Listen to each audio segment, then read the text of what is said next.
My name is Jenny, and I'm in second year. And as you can hear from my accent, I am Flemish.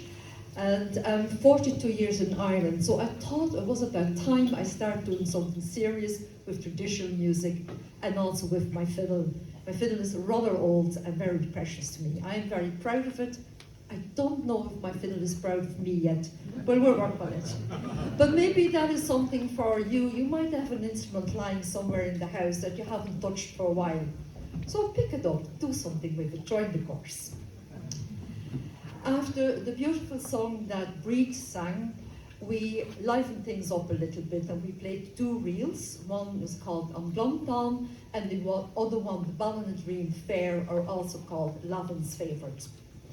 Now we need to catch our breath again. So we're going to do an old Irish slow air.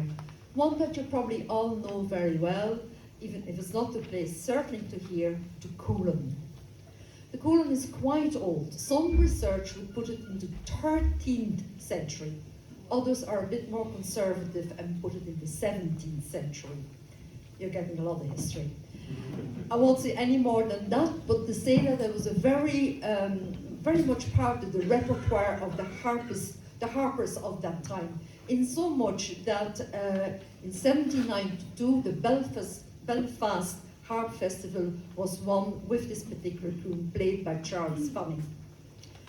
When the harp tradition went in decline, it was the fiddlers and the pipers that took it over and really embraced it in their repertoire. But today, with surprise, we'll have it on the piano accordion, played by Anne. Oh.